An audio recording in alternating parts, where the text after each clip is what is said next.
Good morning students, कैसे आप सब लोग। जैसा कि अपने पिछली क्लास में अपना चल रहा था स्फेरिकल लेंसेज, इसका नेक्स्ट टॉपिक होगा अपना क्रोमेटिक एब्रेशन। ठीक है, इससे पहले अपन ने कॉम्बिनेशन पढ़ लिया है। ये आज हमारा लास्ट टॉपिक होगा, लास्ट हेडिंग। इसके बाद हम लूमिंग पढ़ेंगे और मिराज करके हम इस टॉपिक का द एंड करेंगे। ठीक है, तो सबसे पहले हेडिंग डालेंगे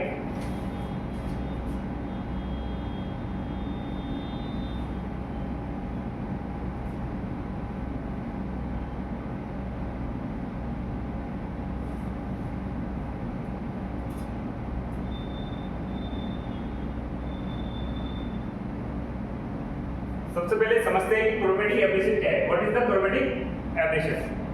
तो यहाँ अपने पास दो वर्ड्स है, एक है क्रोमेटिक और दूसरा एब्रेशन।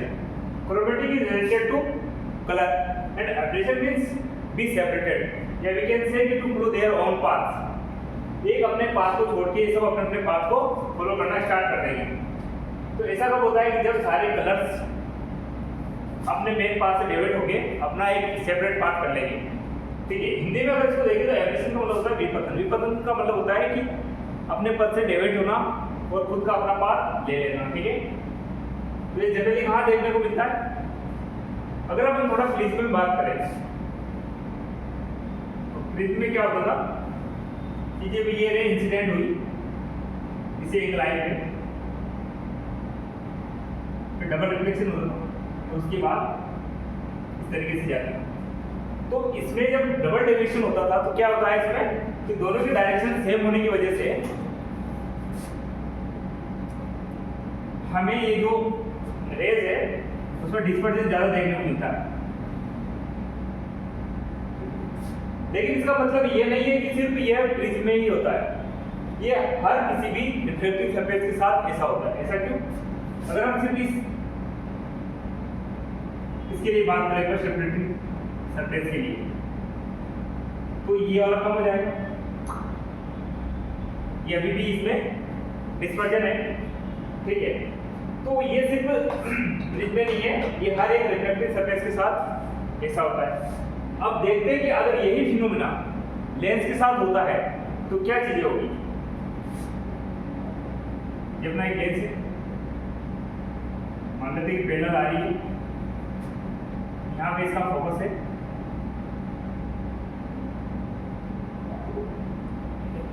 फोकस इसका लेते हैं जनरली येलो वाले।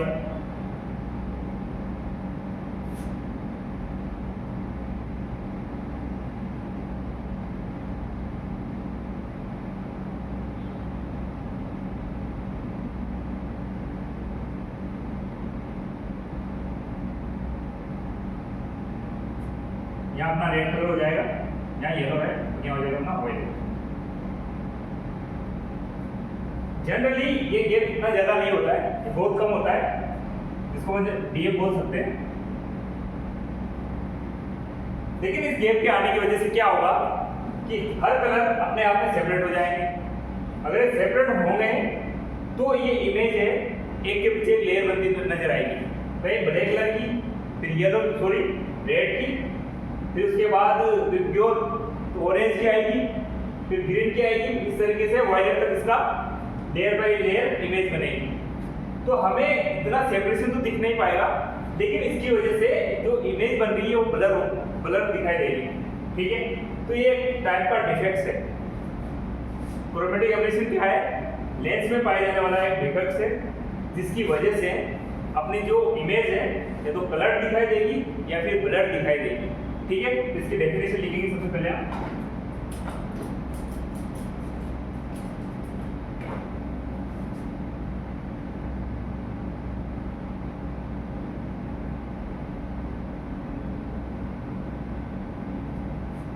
क्या डेफिनेशन होगी? The image of an object, the image of an object due to white light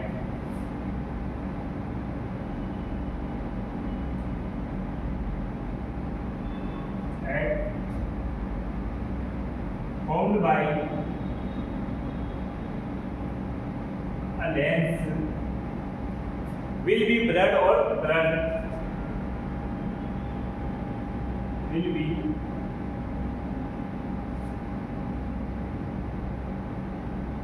blurred and blurred.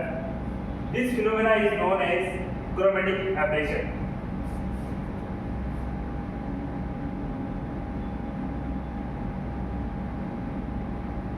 This phenomenon is called as chromatic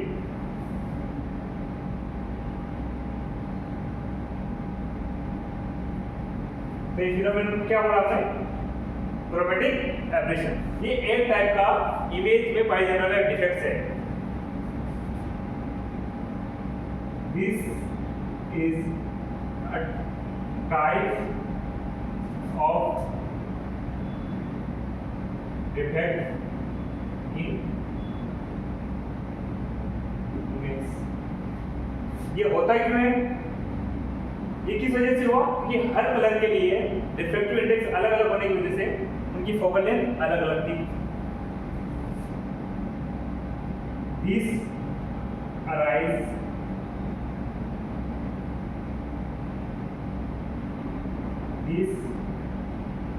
arises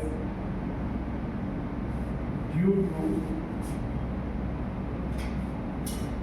difference in focal length of different color.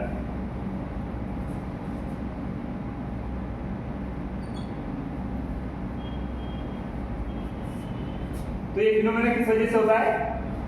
कि हमने अभी देखा जैसे lens था,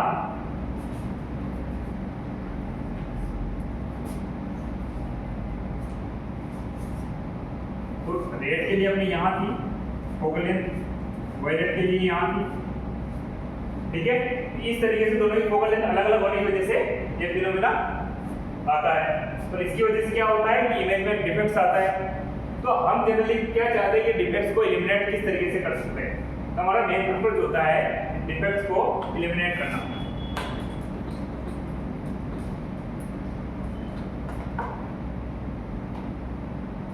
ये generally जो defects होता है, अगर लेंस अपना जितना थिन होगा, अगर लेंस अपना एकदम से थिन है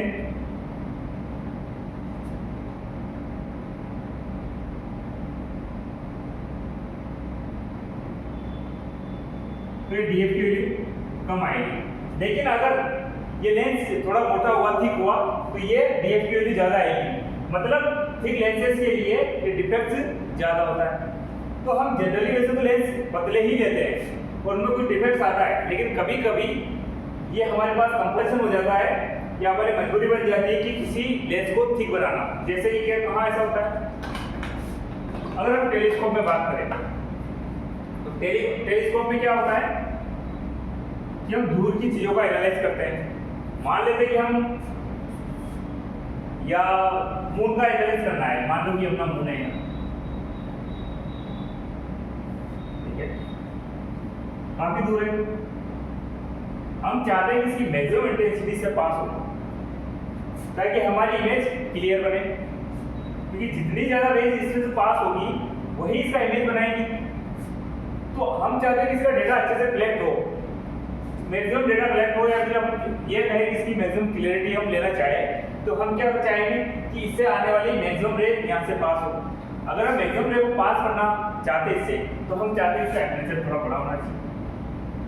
और अगर आप टेम्परेचर को बड़ा करोगे तो बेसिक सी बात है इसकी थिकनेस बड़ी होगी। तो इसकी रेडियस फिक्स है, अगर हम इसको छोटा बनाएंगे तो इजीली यहाँ आ पाएगा, लेकिन जैसे जैसे बड़ा करेंगे तो इसकी टेम्परेचर के साथ इसकी थिकनेस भी बढ़ती जाएगी।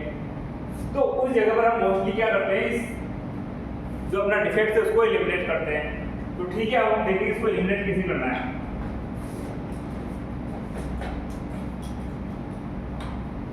तो हमारा नेक्स्ट हेडिंग बनती है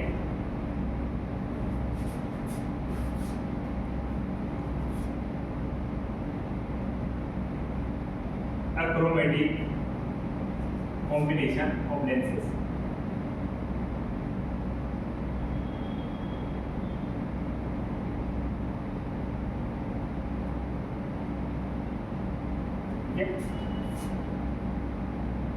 अक्रोमेटिक का मतलब विदाउट द कलर। हम चाहते हैं कि ये कलर का जो डिफ्लेक्शन आ रहा है ये ना आए, तो हम क्या करेंगे, मान लो हमने ये लिया कॉन्वेक्स लेंस, या अपन कह सकते हैं कि कन्वर्जिंग लेंस, तो ये क्या करेगा, इसका डिफेक्ट मान लेते इसका डिफेक्ट पॉजिटिव आया, तो हम चाहते हैं कि इसका नेक्स्ट वाला जो कॉम्बिनेशन बनाए इसके साथ वो बनाए डाइवर्जिंग लेंस के साथ, ताकि इससे एक दूसरे के ऑपोजिट आएगी तो एक दूसरे को कैंसिल आउट कर पाएगी।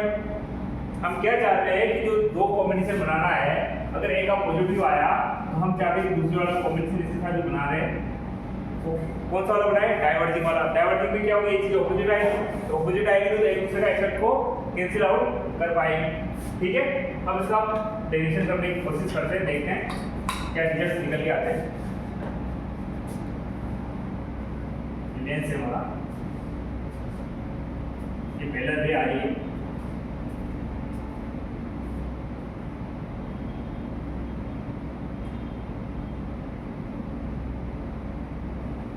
यहाँ हमारा रेड कलर है, ये अपना येलो, और ये है वायलेट। मैंने आपको बताया कि येलो कलर को हम जनरली मीन या बीच में क्यों लेते हैं, क्यों मीन मानते हैं, क्योंकि हमने देखा कि अपनी आई की सेंसिटिविटी जो होती है वो होती है 400 एंगस्ट्रम से, ज़्यादा एंगस्ट्रम से कितनी होती है, 7000 अप्रोक्सीमेट। ठीक है, जिसका मीन क्या होता है, रेड का मीन निकालोगे तो आप ये प्लस से डिवाइड बाई करो, 4 7 11 होते हैं, 4 7 11 होते हैं, 4 and 7 11 by 2 5.5 ये आती है 5500 एंगस्ट्रॉम। ठीक है, तो ये अप्रोक्सीमेट इसकी आती है कि 555 नैनोमीटर की इसकी वेवलेंथ आती है, जिसपे अपनी मैक्सिमम सेंसिटिविटी होती है। तो ये आती है येलो के लिए, तो येलो की वेवलेंथ कितनी होती है। ठीक है, इसलिए अपन येलो को जनरली मीन लेते हैं। तो ध्यान देना है कि अपना जो व्यूअर में इनका लीनियर डिस्ट्रीब्यूशन नहीं होता। डिस्ट्रीब्यूशन क्या होता है, अगर मीन अपने यहाँ आ रहा है तो इसका मतलब क्या है कि जनरली ग्राफ किधर शिफ्ट है, इधर की साइड शिफ्ट है। ठीक है, समझने के लिए हम मान सकते हैं। अब हम फॉर्मूला लगाते हैं इक्विवेलेंट वाला, 1/f होता है mu minus 1 by r1 minus 1/r। हम इस फॉर्मूले के बारे में थोड़ा सा डिस्कस कर लेते हैं। वैसे तो हमने इसका पहले डेरिवेशन किया हुआ है, फिर भी थोड़ा डिस्कस करते हैं। फॉर्मूला कहाँ से आया था अपना, एक सिंगल स्लैब के लिए। अब पीछे देखें थोड़ा सा,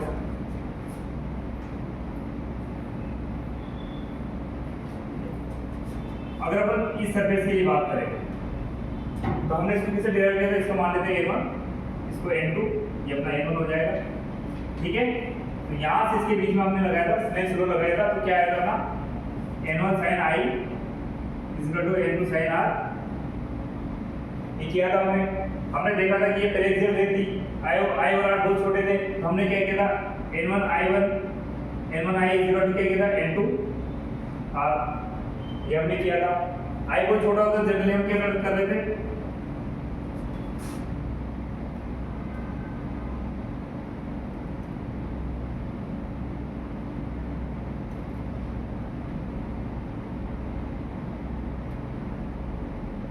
ये आई है अपना, ये आर है, इसको हम बोल देते हैं कि अल्फा है, ये बीटा है और ये गामा है। तो हमने क्या किया था कि अल्फा प्लस बीटा आई होता है, तो n1 की जगह हम लिख देंगे अल्फा प्लस बीटा। आर क्या हो जाएगा, ये आर है, इसको गामा मान लेते हैं। तो आर क्या होगा, r plus gamma equal to beta होगा, तो beta minus gamma equal to r लिख सकते हैं।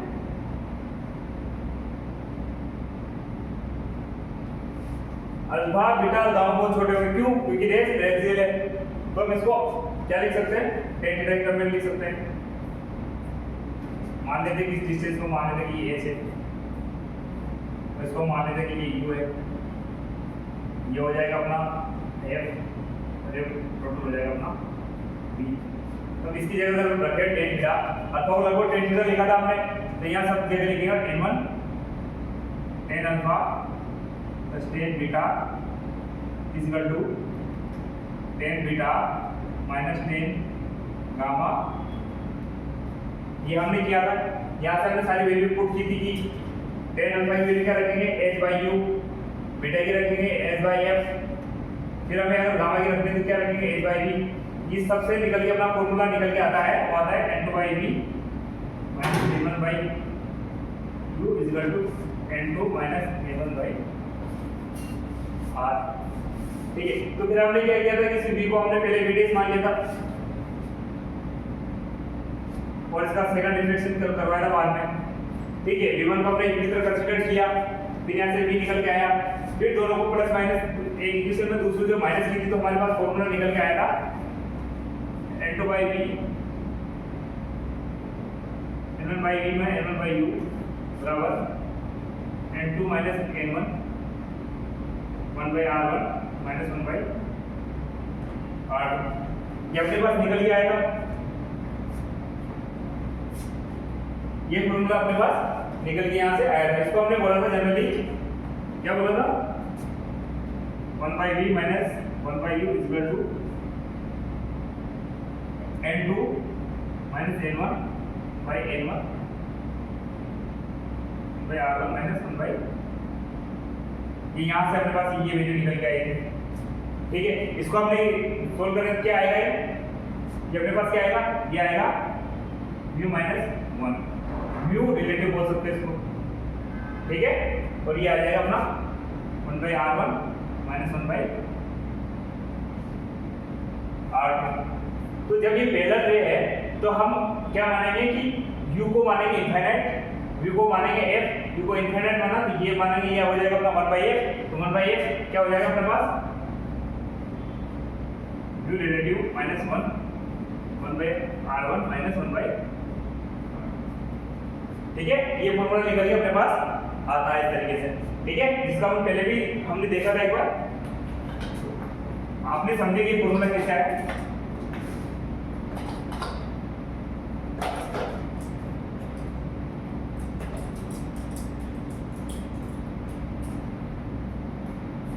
ये फॉर्मूला में रेड रे के लिए अप्लाई करता हूँ, रेड कलर के लिए। तो अपना क्या हो जाएगा 1 बाई f r, ये हो जाएगा म्यू r। ठीक है, ये सेम चीज में अप्लाई करता हूँ वायलेट के लिए।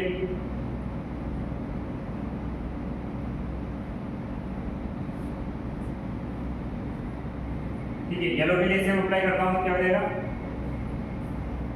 fy क्या होता है, येलो के लिए फोकल लेंथ, वायलेट के लिए फोकल लेंथ, रेड के लिए, और म्यू r रेड कलर के लिए रिफ्रैक्टिव इंडेक्स, वायलेट के लिए और येलो के लिए।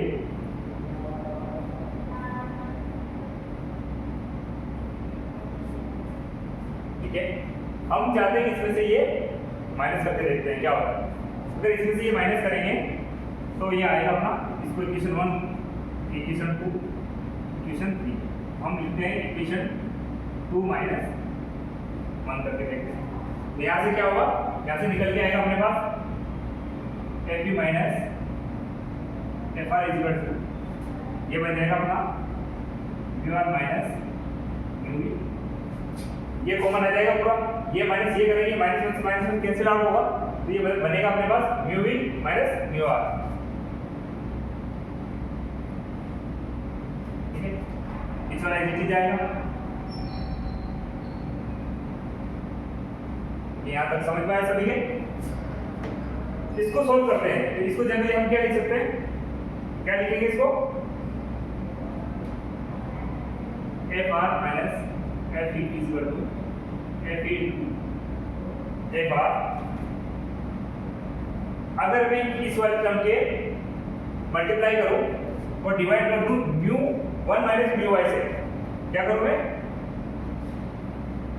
इसको मैं डिवाइड कर देता हूं म्यू वाई माइनस 1 से और मल्टीप्लाई कर देता हूँ mu we minus mu r, बस को मल्टीप्लाई कर दिया मैंने mu y minus 1 to 1 by r1 ठीक है, तो हम इस टर्म को जनरली क्या बोल सकते हैं? क्या आप समझ पा रहे हो क्या टर्म है? हमने डिस्पर्सिव पावर पढ़ा था ओमेगा, क्या था वो क्या फॉर्मूला निकल के आया था अपना, ये आया था nv माइनस nr इंटू ए अपॉन ny माइनस 1 इंटू, ऐसे अगर कैंसिल आउट करते हैं ओमेगा निकल के आएगा अपना, इसको अपन क्या बोलते हैं? Dispersive power. तो यहां से अपने पास निकल के आ रहा है, ये सभी नोट कर लिया।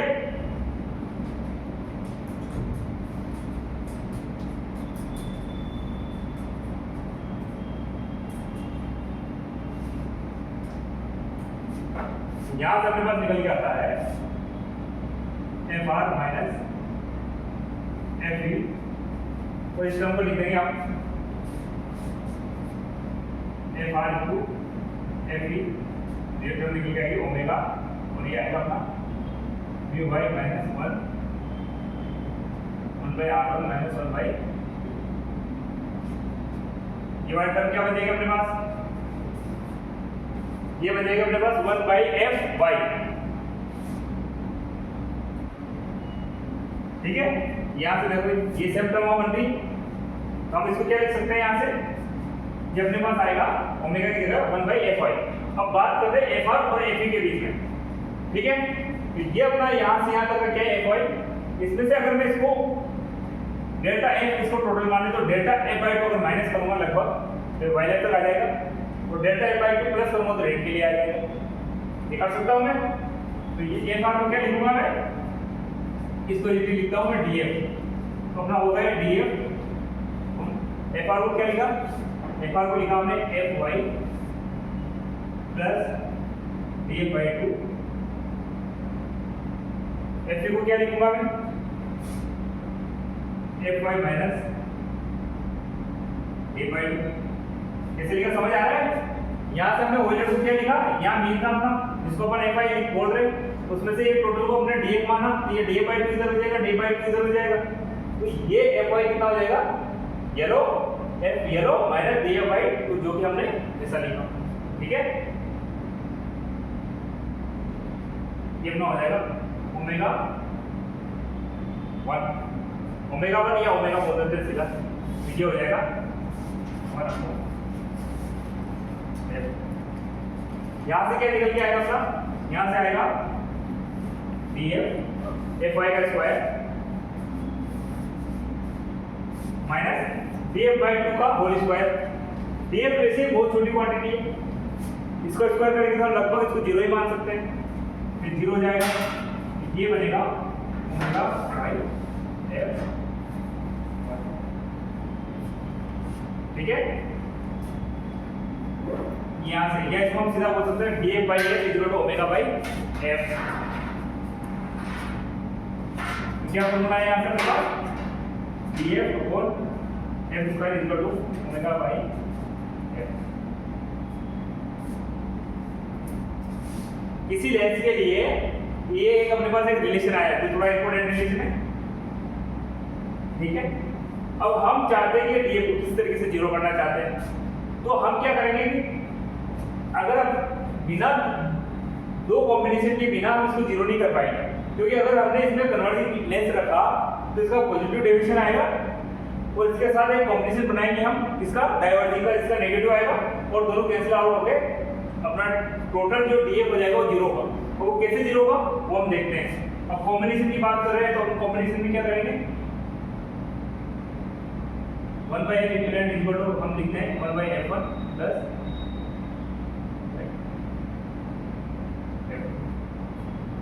अब जनरली हमें क्या दिया होता है?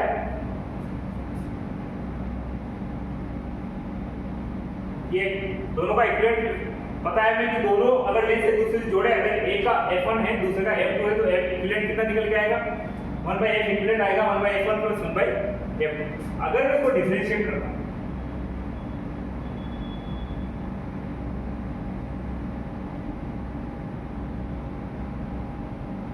यहां से क्या आएगा? ये निकल के आएगा df अपॉन f इक्विवेलेंट का square equal to df1 upon f1 square plus df2 तो हम दोनों का कॉम्बिनेशन को ही इक्विवेलेंट हम जीरो करना चाहते हैं, इसलिए हम क्या चाहते हैं, जीरो हो जाए। ये टर्म अगर हम जीरो करेंगे तो टोटल पूरी टर्म जीरो जीरो हो जाएगी। क्या होगा, ये जीरो हुआ तो ये दोनों का टोटल जीरो हो जाएगा।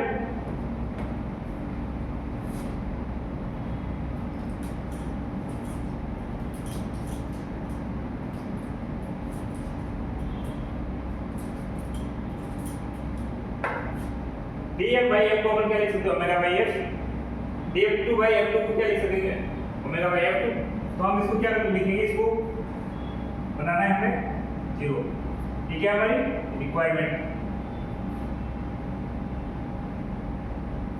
यहां से आएगा अपना f1 अपॉन f1 का square plus df2 by f2 का स्क्वायर इक्वल टू जीरो। इस इक्वेशन से इसका वैल्यू पुट कर देंगे इसमें। ठीक है, क्या हो जाएगा अपना omega 1 f1 plus omega 2 by f2। अगर हम तीन का कॉम्बिनेशन लेंगे तो तीनों का टोटल अपने पास जीरो बनना चाहिए। हम जनरली दो का कॉम्बिनेशन, मिनिमम दो का कॉम्बिनेशन बनाते हैं और ये डिफेक्ट्स को हम एलिमिनेट कर देते हैं। तो यहाँ से f1 और f2 का अगर मैं रेशियो निकालूं तो यहाँ से आएगा f1 बाई f2 क्या आएगा, यहाँ से माइनस ओमेगा 1 ओमेगा 2। ठीक है, हम चाहते हैं कि जो हमारा डिफेक्ट है एकदम से एलिमिनेट हो जाए। तो f1 और f2 का रेशियो क्या होता है, ओमेगा 1 बाई ओमेगा 2। मैंने आपको पहले भी बताया था ओमेगा क्या है, डिस्पर्सिव पावर। और हमने देखा था कि ये उस मेटेरियल की प्रॉपर्टी होती है। जिस तरीके से रिफ्रैक्टिव इंडेक्स होता है सेम उसी तरीके से ये इसकी प्रॉपर्टी होती है। कैसे, क्योंकि ये क्या होता है, ये निकल के आता है nv minus nr upon ny minus. ये पूरा रिफ्रैक्टिव इंडेक्स की फॉर्म में आ गया। तो ये सीधा और सीधा किससे डिपेंड करता है, रिफ्रैक्टिव इंडेक्स पे, जो कि मेटेरियल की प्रॉपर्टी है। तो हम कह सकते हैं कि ओमेगा क्या है, एक मेटेरियल की प्रॉपर्टी है। तो हम क्या ऐसा तब कर सकते हैं जब हमें दो डिफरेंट मेटेरियल लेना पड़े। हम ऐसा कब कर सकते हैं कि जब हमें दो डिफरेंट मेटेरियल लेना पड़ेंगे। अदरवाइज दोनों सेम रहे तो f1 बराबर f2 हो जाएगा और उसका f इक्वलेंट भी जीरो निकल के आएगा।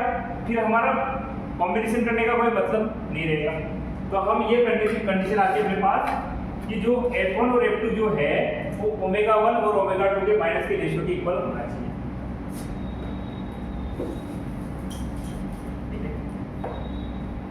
ये अपने पास हो गया।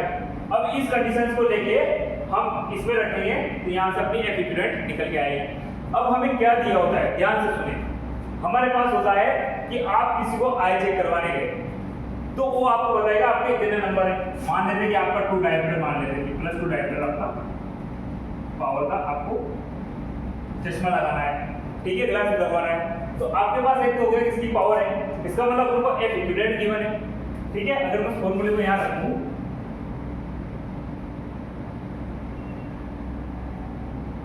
ठीक है, तो ये आपको गिवन दिया हुआ है कि ये आपका गिवन।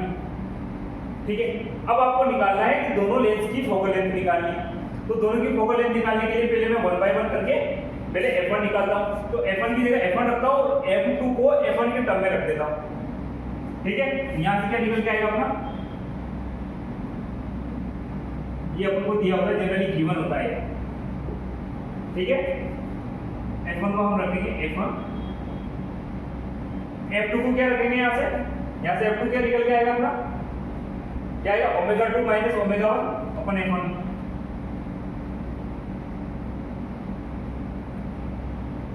ये 1 बाई f2 निकल के आएगा अपना माइनस ओमेगा 1 बाई ओमेगा 2। ठीक है, यहाँ से 1 बाई f1 को अगर कॉमन ले लेते हैं हम तो ये निकल के आता है 1 बाई f1। यहाँ से आएगा omega 2 minus omega 1 by omega 2।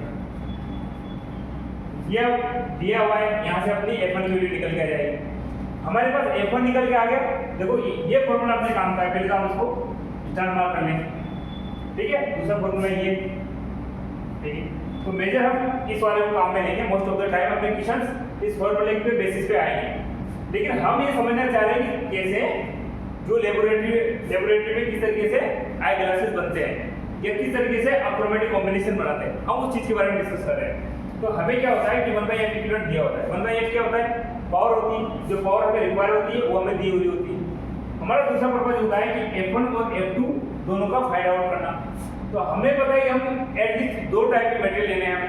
तो हम जनरली क्या होता है कि हम दो ग्लास को कौन से लेते हैं, एक लेते हैं हम क्राउन ग्लास और दूसरा लेते हैं फ्लिंट ग्लास।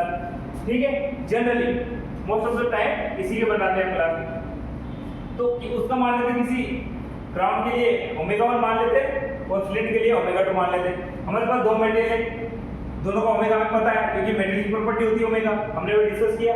ठीक है, तो यहाँ से क्या होगा, F1 को और F2 को रिलेशन से F2 को भी F1 के टर्म पे रखा तो यहाँ से अपना F1 निकल के आ जाएगा और उसी F1 को जब हम इसमें रखेंगे दोबारा तो हमारा F2 निकल के आ जाएगा। तो इस तरीके से अपन क्या करेंगे, F1 और F2 की वैल्यू निकाल सकते हैं। कैसे? हमें ओमेगा 1 दो मेथड दिए है, ओमेगा 1 ओमेगा 2 का हमें रिक्वायर्ड पावर पता है, इस तरीके से हम F1 और F2 निकाल सकते हैं। इस तरीके से हमने क्या किया, यहाँ तक आपने समझ लिया और हमें पता चल गया कि हमारे पास है कि एक F1 का बनाना है और एक बनाना है F2 का। ये हमें पता चल गया। हमें ये भी पता है कि एक ओमेगा 1 का है, एक ओमेगा 2 मटेरियल का है। हमें ये भी पता है कि 1/f इक्विवेलेंट कितना है क्योंकि रिक्वायर्ड पावर है।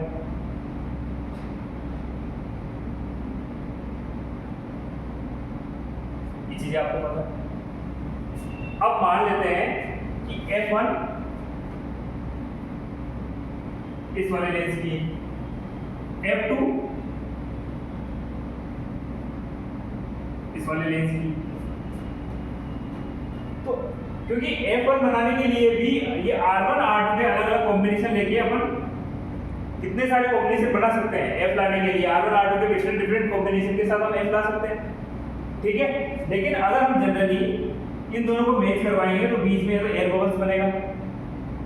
ठीक है, अगर हम चाहते हैं इसको कंप्लीटली कवर हो, कवर का मतलब दोनों के बीच की बाउंड्री कॉमन बने एकदम से, तो हम चाहेंगे कि R2 दोनों के लिए सेम हो।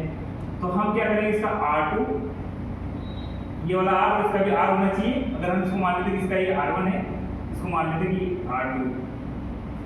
ठीक है, ये हमारे दोनों के लिए कॉमन मिलेंगे, तभी जाके कंप्लीट एक दूसरे को ओवरलैप कर पाएगा, बीच में एयर से नहीं बचेगी। ठीक है, हम यहाँ से F1 निकाल चुके, F2 निकाल चुके हैं। अब इस कॉम्बिनेशन का हम F लगाएंगे। तो ये क्या होता है, कॉम्बिनेशन के लिए इक्विवेलेंट कैसे निकालते हैं, हमने पढ़ा कि 1/f इक्विवेलेंट होता है, क्या होता है, N2 - N1/N1, या हम सीधा बोले तो mu - 1/R1 - 1/।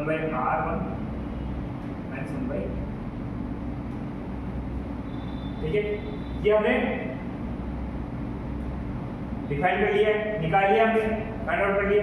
ठीक है, तो R हम एक इसको कॉमन लेंगे, तो ये R भी हम अपने हिसाब से कोई भी ले सकते हैं क्योंकि हमारे पास छूट है, दो चीजें वेरिएबल है, एक को अपने अकॉर्डिंग ले सकते हैं। इसका इन दोनों का मैंने R ले लिया है।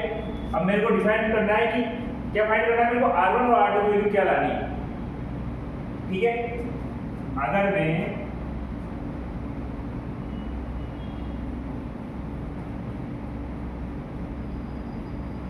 किसी एक R को कॉमन ले लिया, दोनों के बीच वाले R को मैंने मान लिया कि सरफेस को कॉमन ले लिया, इस पे मैंने क्या किया, इस पे लगा दिया इधर फ्लिंट ग्लास, इधर लगा दिया मैंने क्राउन ग्लास। तो एक साइड फ्लिंट ग्लास लगा दिया, दूसरी साइड क्राउन ग्लास लगा दिया। इस वाले का मैंने कॉमन ले लिया, मान लेते कि ये R है। ठीक है, ये मान लेते हैं फ्लिंट ग्लास के लिए। अगर मैं इसे क्राउन ग्लास के लिए लिखता हूँ, ये क्राउन ग्लास के लिए होगी, ये हो जाएगा अपना mu - 1, इसको mu 1 लिख लेते हैं, mu फ्लिंट, और ये लिख लिया अपने mu क्राउन, और यहाँ से लिखेंगे 1/R - 1/R। तो यहाँ से अपने पास R दिया हुआ है तो R1 निकल के आएगा, यहाँ से R2 निकल के आएगा। तो हम क्या करते हैं, मोस्ट ऑफ द टाइम हमारा क्या सीन होता है कि हम फ्लिंट ग्लास और क्राउन ग्लास को लेके एक फिक्स रेडियस के साथ दोनों को कंबाइन करके रखते हैं, और जब हमारे पास R1 और R2 आ जाता है तो हम क्या करते हैं कि इधर वाली सरफेस को R1 रेडियस और इधर वाली सरफेस को R2 रेडियस दे देते हैं। कैसे कोई कोडिंग होती है वो मशीन में डालते हैं, जैसे इसकी R1 रेडियस बन के आ जाती है बाहर, इसका R2। इस तरीके से हम इसको परफेक्टली अक्रोमेटिक बना देते हैं। ठीक है, ये जनरली एक अच्छा क्वेश्चन बन सकता है इस पे, क्योंकि एक अच्छा इंपॉर्टेंट टॉपिक है। जनरली अपन डेली लाइफ में ये बहुत कुछ देखने को मिलता है, क्योंकि अभी तक हमने जो एक सिंगल लेंस पढ़े थे उसमें ये डिफेक्ट्स आता है। तो ठीक है, इसको हम किस तरीके से दूर करते हैं या आपने देखा, इसको एक बार मैं रिवाइज करवा देता हूं आपको।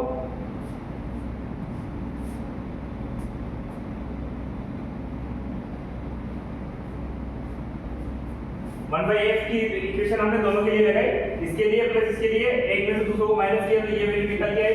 ठीक है, उस वाले वैल्यू में से जो अपना यहाँ था μy माइनस 1 से डिवाइड किया, मल्टीप्लाई किया, तो ये अपना बनता है 1/fy।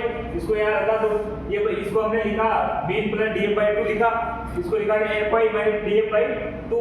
ठीक है, दोनों को मल्टीप्लाई किया तो f स्क्वायर माइनस df/2 का होल स्क्वायर बना, उसको हमने नेग्लिजिबल माना, तो यहाँ से निकल गया j/f² ω/f। ठीक है, यहाँ से जब निकल गया है तो हमें जरूरत पड़ती है इस कॉम्बिनेशन की। कॉम्बिनेशन में हमने क्या किया, 1/f इक्विवेलेंट को क्या लिखा, 1/f1 प्लस 1/f2। ठीक है, जब ये लिखा तो इसका हमने डिफरेंशिएट किया तो ये इक्वेशन निकल गई।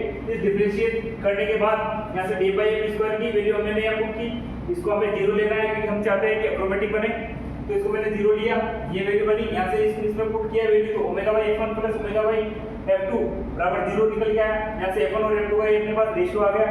जब f1 और f2 का रेशियो अपने पास आ गया तो हमने क्या किया कि हमारे पास ये 1/f इक्विवेलेंट दिया हुआ था, किसी चीज के लिए 1/f इक्विवेलेंट दिया होता है, हमें पता होता है कि हमें क्या रिक्वायरमेंट है किस पावर की, तो उसको यहाँ रखा, f1 को यहाँ रखा, f2 को भी f1 के टर्म में रखा। इस तरीके से हमने f1 निकाला और f1 रख के वापस इस रेशियो से हमने f2 निकाला। जब हमारे पास f1 भी आ गया, f2 भी आ गया, उसके बाद में हमारी क्या पॉसिबिलिटी बनती है कि किसी एक लेंस के लिए हम f1 लाने के लिए R1 R2 को अपने हिसाब से अरेंज कर सकते हैं। तो हम चाहते हैं कि दोनों जो लेंस एक कॉम्बिनेशन बनाए तो बीच की सरफेस दोनों के लिए कॉमन आए, तो इसके लिए हम R फिक्स कर लेते हैं। जब इसमें R फिक्स कर लिया तो हम इसमें R1 को और R2 को वेरी कर सकते हैं। ठीक है, तो जब f1 हमें पता है तो उसका फॉर्मूला लगाया हमने 1/f equivalent equal to b minus 1 1/r1 minus 1/r2। इसमें हमने एक को रखा, r जो कॉमन दिया था उसको r रखा, यहाँ से मैंने r1 को फाइंड आउट किया, इसी तरीके से मैंने r2 को फाइंड आउट किया। और ये स्लैब अपने पास ऑलरेडी बनी बनाई आती है। इसमें क्या होता है, एक साइड ग्राउंड ग्लास होता है, एक साइड होता है प्लेन ग्लास, ये r1 का कॉमन दिया हुआ था। तो हम क्या करते हैं कि इसको r1 से देने के लिए मशीन में रखते हैं, R1 कोडिंग फिक्स करते हैं तो R1 इसको कर्वेचर देता है, और सेकंड साइड पे R2 कोडिंग फिक्स करके जिसे मशीन में डालते हैं इधर वाली की सरफेस को R2 कर्वेचर देता है। इस तरीके से अपना जो फाइन ग्लास बनके रेडी हो जाता है। तो ये सारा सिस्टम है अपने आई ग्लासेस के कॉम्बिनेशन का। ठीक है, अच्छा है, बाकी आपको ये फॉर्मूला ध्यान रखना है मोस्ट ऑफ द टाइम। ये फॉर्मूला किस चीज के लिए, अगर आप दो लेंसेज का कॉम्बिनेशन करवा रहे हो, आप चाहते हैं कि वो अक्रोमेटिक बने, तो ये कंडीशन सेटिस्फाई होनी चाहिए। ठीक है, इसके बाद हम पढ़ेंगे मिराज एंड लुमिन। अभी फिलहाल ये इसको ये रखते हैं।